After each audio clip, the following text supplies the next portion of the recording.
हम बच्चों को, परिवार को क्या संस्कार देंगे? जो गाड़ी चलाने में परिपक्व होगा वही तो गाड़ी को चला सकता है ना। जिसे गाड़ी चलाना आता ना हो उसे आप ड्राइवर बनाकर यदि बस में बिठा दो तो यात्रियों की क्या स्थिति होगी आप समझ सकते हैं।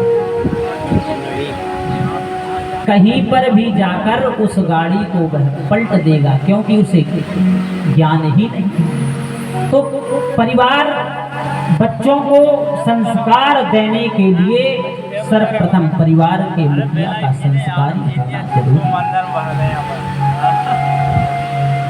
बच्चों को दोष नहीं देना चाहिए कि आजकल के बच्चे कुछ नहीं सीख रहे।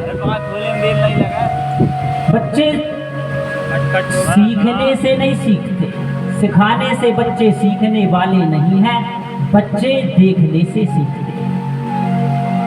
हम बच्चों के सामने जैसा आचरण हमारे घर में करेंगे उसी प्रकार का आचरण बच्चे भी करेंगे। हम गलत काम करें और बच्चों से अच्छे काम की उम्मीद करें तो यह इसकी तुलना नहीं हो सकती। किसी ने कहा कि हम सुधरेंगे, युग सुधरेगा। हमारा सुधार ही संसार की सबसे बड़ी सेवा है।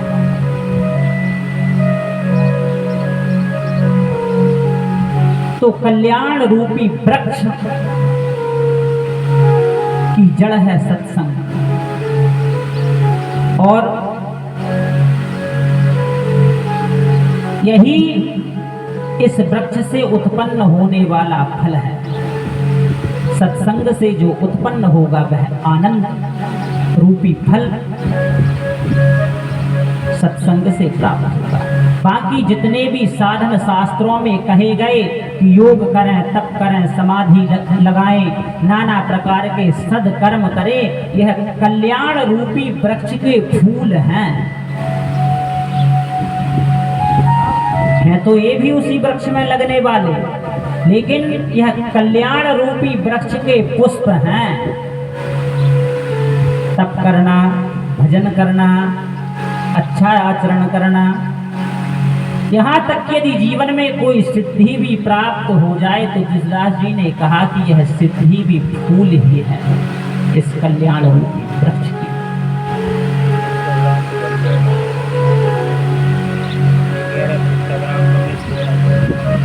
अब पुष्प से फल श्रेष्ठ होगा। फल क्या है? बोले फल सत्संग करेंगे तो मुद और मंगलमय, कल्याणकारी और आनंददायक फल की उत्पत्ति इस वृक्ष पर होगी और वह वृक्ष का कल्याण, मंगलमय और आनंददायक फल जो है वह आपको और हमको प्राप्त होगा। तो जिसके जीवन में जिसे आनंद की और कल्याण की चाह है, श्री तुलसीदास जी महाराज कहते हैं वह मनुष्य सत्संग करने लग जाए बस उसके जीवन में यह फल अपने आप प्राप्त हो जाए। और महाराज युधिष्ठिर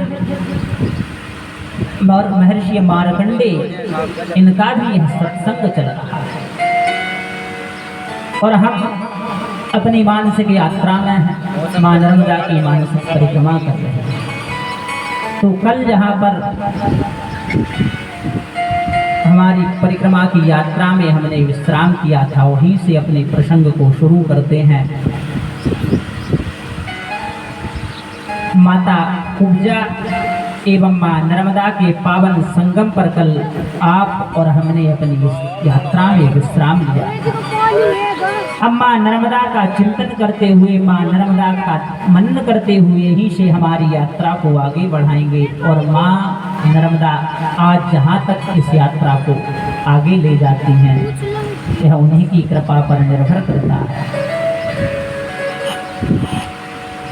इस पावन तीर्थ पर कुब्जा संगम पर परिक्रमा वासियों को 3 दिन निवास करना चाहिए, ऐसा नर्मदा पुराण में वर्णन होता है। जो परिक्रमा की अवधि बताई है पूर्व में जिन्होंने परिक्रमा की होगी वो जानते हैं कि परिक्रमा का एक निश्चित समय रखा है।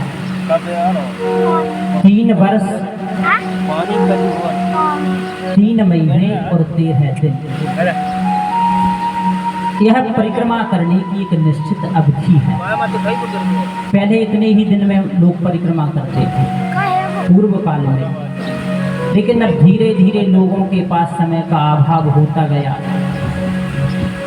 बस इत्यादि के द्वारा परिक्रमा होने लगी। पहले परिक्रमा पैदल ही की जाती थी, और पैदल जो परिक्रमा की जाती है वह उत्तम श्रेणी की परिक्रमा है। क्यों? पादान क्रम्यते, जो पैरों के द्वारा की जाए उसका नाम परिक्रमा है, प्रदक्षिणा। परिक्रमा क्यों की जाती है? तो शास्त्रकार कहते हैं यानि कानिश्च पापानि जन्मान्तरकृतानि च तानि सर्वाणि नश्यन्ति प्रदक्षिणायां पदे पदे।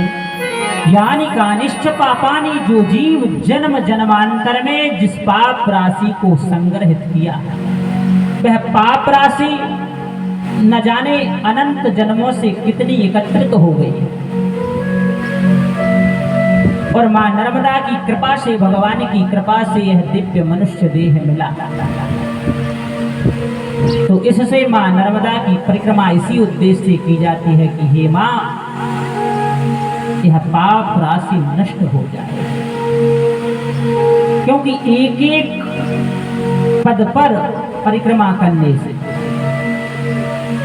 अनंत अनंत जन्मों की पाप राशि क्षीण होती। तानि सर्वाणि नश्यन्ति प्रदक्षिणायाम पदे पदे, एक एक पद पर हजारों हजारों जन्मों की पाप राशि जो आपने और हमने एकत्रित की है, यह दिख नहीं रही। लेकिन ऐसा कोई जीव नहीं जिसने जीवन में या अन्य जन्मों में कोई पाप ना किया।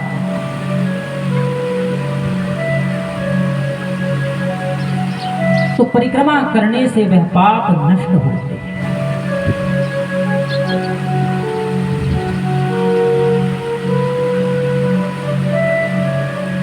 यह परिक्रमा की अवधि का जो विधान बनाया गया है वह इसीलिए बनाया गया है कि हर तीर्थ में अलग अलग व्यवस्था रखी है कि कितने तीर्थ में कितने दिन निवास करना चाहिए। उपजा संगम में 3 दिन निवास करना चाहिए। इसी प्रकार अन्य तीर्थों में किसी में 10 दिन, किसी में 2 दिन, किसी में 1 दिन, किसी में 5 दिन, किसी में 4 दिन। इस प्रकार जब हम उस संपूर्ण संख्या का योग करते हैं तीर्थों के अनुसार कि कितने तीर्थ में कितने दिन रुके, तो यह संख्या निकलकर प्राप्त होती है। उस संख्या में 3 वर्ष 3 माह और 13 दिन की अवधि बनती है। यदि उस हिसाब से परिक्रमा की जाए तो कि किस तीर्थ में कितने दिन निवास करना है। अब जीव के पास इतना समय नहीं है, तो कम से कम 1.25 महीना परिक्रमा में जरूर लगाना चाहिए, जिससे कि प्रधान प्रधान तीर्थों के दर्शन हो और 1.25 महीने तक भजन हो जाए। और परिक्रमा में चलते हुए बड़ी सावधानी रखनी चाहिए। अधिक संग्रह नहीं करना चाहिए वस्तुओं का। यदि कहीं अधिक सदाव्रत मिलता भी हो तो अपने पास अधिक सदाव्रत का संग्रह करके नहीं चलना चाहिए। जितने में अपने 1 दिन के भोजन की व्यवस्था हो जाए उतना सदाव्रत अपने पास रखें। परिक्रमा में कुछ लोग ऐसे भी देखने को मिलते हैं कि सदाव्रत एकत्रित कर लेते हैं और कहीं दुकान पे बेच देते हैं। ऐसा करना महापाप है।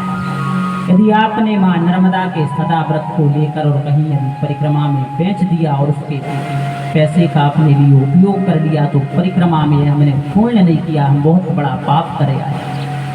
इसलिए उतना ही सदाव्रत लें जितने में आपके 1 दिन की भोजन की व्यवस्था चल सके। दूसरे दिन फिर मां नर्मदा देगी कहीं ना कहीं। यदि आप मां नर्मदा के आश्रय पर निकले हैं तो मां नर्मदा पर पूर्ण विश्वास होना चाहिए।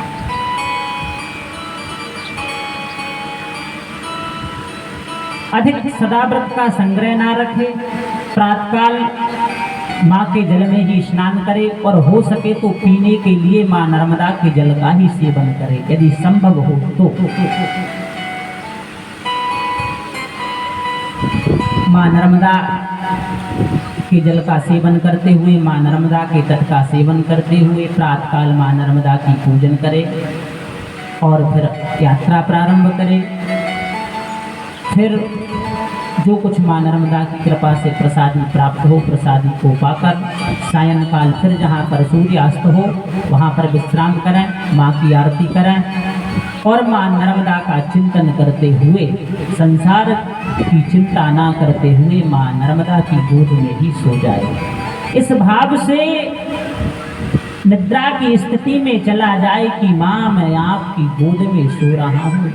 और जिस प्रकार एक बालक एक माँ की गोद में निष्फिक्र होकर सोता है, किसी प्रकार की उस बालक को चिंता नहीं आती, क्योंकि मेरी माँ मेरे साथ है, ऐसा विश्वास परिक्रमावासी को अपने हृदय में होना चाहिए। यदि कोई परिस्थिति विशेष हो तो घर वालों के, परिवार वालों का हालचाल पूछ सकते हैं। आजकल मोबाइल का जमाना है, लेकिन अत्यधिक मोबाइल पर हालचाल हर दिन नहीं पूछना चाहिए। अब है तो परिक्रमा में, अब परिक्रमा करने निकले तो ये किसी में पानी लगाओ नहीं लगाओ,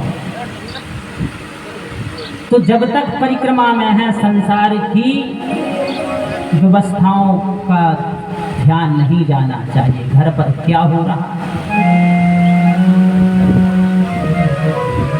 यदि घर में ही ध्यान लगाया तो फिर बिल्कुल मत जाओ परिक्रमा, घर पर ही रहो, घर पर ही भजन करो। कम से कम जितने दिन परिक्रमा में हैं उतने दिन माँ नर्मदा का चिंतन होना चाहिए। कुछ लोग ऐसे भी परिक्रमा में, देखो किसी की निंदा नहीं कर रहे, किसी की बुराई के अर्थ पर इस बात को मत लेना। कुछ लोग ऐसे होते हैं जो फोन पे बात करते हुए परिक्रमा में जा रहे हैं, फोन पे किसी की बुराई भी कर रहे हैं, तो ऐसा नहीं होना चाहिए। परिक्रमा में आवश्यकता हो तो बात करें, नहीं तो हर नर्मदे या पंचाक्षर मंत्र नमः शिवाय इस मंत्र का जाप करते हुए अपनी यात्रा को जारी रखें। क्योंकि यदि तीर्थ क्षेत्र में गलती से यदि एक पाप हो जाए तो वह पाप वज्र के समान हो जाता है। यदि अन्य जगहों में कोई पाप होगा तो वह तीर्थ क्षेत्र में जाकर नष्ट हो सकता है। यदि गलती से तीर्थ क्षेत्र में एक भी पाप यदि हो गया है तो उस पाप को मिटने की संभावना नहीं है। इसलिए तीर्थ में बड़ी सावधानी से प्रवेश करना चाहिए। महर्षि मार्कंडेय लिखते हैं कि अन्य क्षेत्रे कृतं पापम, पूज्य नरेंद्र शास्त्री जी का आगमन हुआ। ग्राम गांधी से पधारे हुए परमादरणीय, और यह भी पुराण के अच्छे वाचक हैं, अच्छी कथा कहते हैं। साथ में श्री रामदास जी शास्त्री हमारे बड़े भाई का आगमन हुआ।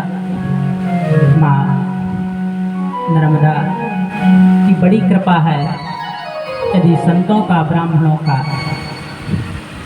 धार्मिक कार्यों में आगमन हो तो यह मंगल का सूचक होता है। नर्मदा मैया की जय। आए शास्त्री। कृष्ण गोविंद गोविंद हे गोपाल नंद लाल, कृष्ण गोविंद गोविंद हे गोपाल नंद लाल, कृष्ण गोविंद गोविंद हे गोपाल नंद लाल, कृष्ण गोविंद गोविंद हे गोपाल नंद लाल, कृष्ण गोविंद गोविंद हे गोपाल नंद लाल, कृष्ण गोविंद गोविंद हे गोपाल नंद लाल, कृष्ण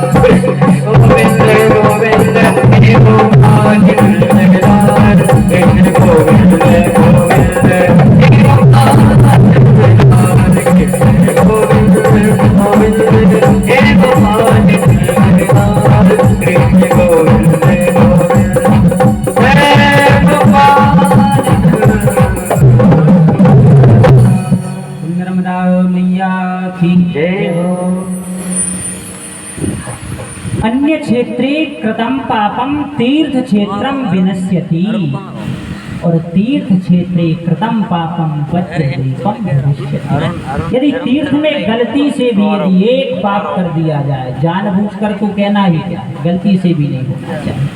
इतनी सावधानी रखना चाहिए कि तीर्थ में एक भी पाप ना हो पाए। यदि तीर्थ में गलती से भी यदि एक पाप होता है तो वह वज्रलेप हो जाता है, और यदि एक पुण्य होता है तो वह भी करोड़ों गुना अधिक लाभ करता है। तो तीर्थ में बड़ी सावधानी से रहना चाहिए, और तीर्थ का फल भी उसी को प्राप्त होता है जिसकी वाणी संयमित हो, जिसकी वाणी संयमित हो, जिसके हाथ पैर यह संयमित हो, मन संयमित हो, उसी को तप और तीर्थ का फल प्राप्त होता है। यस्य हस्तौ च पादौ च मनश्चैव सुसंयुक्तम् विद्या तपश्च कीर्तिश्च सतीर्थफलमश्नुते अदम्भको निरारम्भो लब्धाहारो जितेन्द्रियः अमुक्ता सर्वसंगैर्या सतीर्थफलमश्नुते अकूपिनो अमलमतिः सत्यवादी दृढव्रतः आत्मनो पश्चभूतेषु सतीर्थफलमश्नुते। बोले तीर्थ का फल किसे प्राप्त होता है? महर्षि मार्कंडेय कहते हैं, हे युधिष्ठिर, जिसके पैर संयमित हो, हाथ पैर मन वाणी जिसका संयम की, यहाँ से हटा जा। और तीर्थ का फल उसी को प्राप्त होता है जो संयम पूर्वक तीर्थ में निवास करता है, जो प्रतिग्रह नहीं लेता, अधिक सदा व्रत का दान का संग्रह नहीं करता। देखो तीर्थ में अधिक दान नहीं लेना चाहिए। कोई यदि दान देने वाला मिल रहा हो, कई दानी मिलेंगे, संसार में कई दानी हैं, लेकिन यदि हम परिक्रमा में हैं या किसी तीर्थ की यात्रा में हैं तो वहाँ पर दान नहीं लेना चाहिए। कुछ लोग ऐसे होते हैं, चलो भंडारे में भोजन करेंगे, भोजन करना अच्छी बात है, लेकिन यदि कहीं तीर्थ यात्रा में आपने किसी भंडारे में भोजन किया है तो अपनी जेब से वहाँ पर कुछ दान कर आए। नहीं तो यदि आपने बिना कुछ दिए यदि उस तीर्थ क्षेत्र का अन्न भक्षण किया है तो आपको तीर्थ का पूरा फल प्राप्त नहीं होता। यदि किसी भंडारे में हमने भोजन किया तो वहाँ उस आश्रम में या उस स्थान पर जहाँ पर भंडारा चल रहा हो कुछ दान कर दें, क्योंकि वह भंडारा उन लोगों के लिए हो रहा है जो असहाय है, जिनके लिए भोजन की किसी भी प्रकार की व्यवस्था नहीं है। और यदि हमने होते हुए हम संपन्न हैं और हमने उस भंडारे में भी भोजन किया है तो वहाँ पर कुछ दान करें, तब हमको और आपको उस तीर्थ का पूर्ण फल प्राप्त होगा। और जो क्रोध रहित होकर तीर्थ में प्रवेश करता है, तीर्थ में जाने पर ज़्यादा गुस्सा भी नहीं करना चाहिए, भले चाहे आपसे कोई कुछ कह दे, शांति से उस बात को सहन कर दे, तब आपको तीर्थ यात्रा का फल प्राप्त होगा।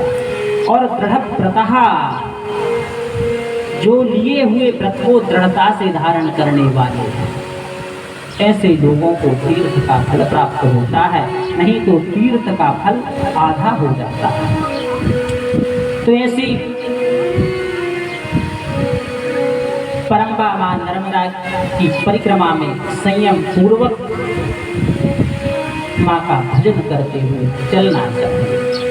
महर्षि मार्कंडेय कहते हैं, राजन, कुब्जा संगम के आगे जो है भटगांव रेवा मोहारी ईश्वरपुर नाम के तीर्थ हैं, जिसे वर्तमान में ईश्वरपुर कहा जाता है, वह ईश्वरपुर है।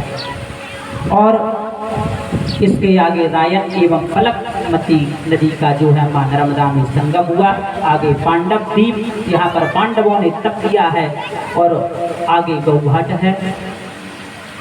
कल की कथा में जिस गौ को भगवान शंकर ने श्राप दिया था, उस गौ ने यहाँ आकर तप किया और भगवान शंकर के श्राप से उस गौ की मुक्ति हुई है। और यह तीर्थ जो है गौघाट के नाम से प्रसिद्ध हुआ। आगे बीकौर और सूरज कुंड है। महर्षि मार्कंडेय से महाराज युधिष्ठिर ने पूछा, गुरुदेव आपने कल भी एक सूरज कुंड का वर्णन किया था, फिर बीच में एक सूरज कुंड का वर्णन किया और आज फिर यह एक सूरज कुंड आ गया। महर्षि मार्कंडेय कहते हैं, राजन मैं तुमको पहले ही भी बता चुका हूं कि मां नर्मदा के दोनों तट पर है सूरज कुंड। कहा, गुरुदेव इस तीर्थ पर कब सूर्य नारायण भगवान ने तप किया, मैं जानना चाहता हूँ, किस लिए यहाँ पर सूर्य नारायण ने तप किया। महर्षि मार्कंडेय कहते हैं, राजन यहाँ पर सूर्य नारायण ने तप नहीं किया, यहाँ पर सूर्य नारायण ने अपने भक्त को वरदान दिया। उसकी कामना की पूर्ति के लिए यहाँ पर सूर्य नारायण भगवान प्रकट हुए और इस कुंड में समाहित हो गए, अंतर ध्यान हो गए। इसलिए यह तीर्थ जो है सूर्य कुंड के नाम से प्रसिद्ध है। कहा, गुरुदेव मुझे विस्तार से बताएं कब सूर्य नारायण भगवान यहाँ पर प्रकट हुए। कहा, राजन पूर्व काल की बात है। सतयुग में एक कौशिक गोत्रीय ब्राह्मण भगवान सूर्य नारायण के अनन्य भक्त थे। भगवान सूर्य नारायण की अनन्य उपासना करते थे। एक दिन मन में विचार किया कि भगवान सूर्य नारायण के प्रत्यक्ष दर्शन हो। जो भगवान सूर्य नारायण के हम दर्शन कर रहे हैं, यह भगवान सूर्य नारायण का जो है स्थूल स्वरूप है। भगवान सूर्य नारायण का जो दिव्य स्वरूप शास्त्रों में कहा गया, उसका वर्णन करते हुए बताया गया है कि भगवान सूर्य नारायण के 7 घोड़े हैं, एक सोने का रथ है और गरुड़ जी के भाई अरुण उस रथ के सारथी हैं, उस रथ का संचालन कर रहे हैं। जो 12 मास हैं, इस सूर्य की रथ में जो चक्का लगे हुए हैं, उन चक्काओं की अरावली कही गई है। और भगवान सूर्य नारायण जो हैं अपने हाथ में गदा धारण किए हुए हैं, पद्म धारण किए हुए हैं, दिव्य रक्तांबर स्वरूप है, रक्त नेत्र है। और भगवान नारायण का साक्षात स्वरूप भगवान सूर्य नारायण को कहा गया। धिया सदा सवित्रमंडल मध्यवर्ती नारायण सरसिजासन सन्निविष्टः केयूरवान् मकरकुण्डलवान् किरीटी हारी हिरण्यमय वपुरुद्धत शंखचक्रो ध्येया सदा सवित्रमंडल मध्यवर्ती भगवान सूर्य नारायण इस आकाश मंडल में विद्यमान हैं, गले में माला धारण किए हुए। लेकिन हम उस स्वरूप के दर्शन नहीं कर सकते, क्योंकि इसी स्वरूप को हम एक टक नहीं देख सकते। इतना प्रकाश है भगवान सूर्य नारायण में, इतना तेज है कि यदि व्यक्ति एक टक यदि भगवान सूर्य नारायण को देखने लग जाए तो वह नेत्रों की ज्योति जो है क्षीण हो जाए। इन चर्म चक्षुओं में इतनी सामर्थ्य नहीं। और यह भगवान सूर्य नारायण की कृपा से ही आप और हम देख पा रहे हैं। यह नेत्रों के अधिष्ठात्री देवता जो हैं वह भगवान सूर्य नारायण ही कहे गए। यदि किसी को नेत्रों से संबंधित समस्या हो, रोग हो, तो वह भगवान सूर्य नारायण की उपासना शुरू कर दे, उसके नेत्र रोग दूर हो जाएंगे। शास्त्रों में एक चाक्षुषी विद्या प्राप्त होती है। जिसे चाक्षुषी विद्या कहा गया है।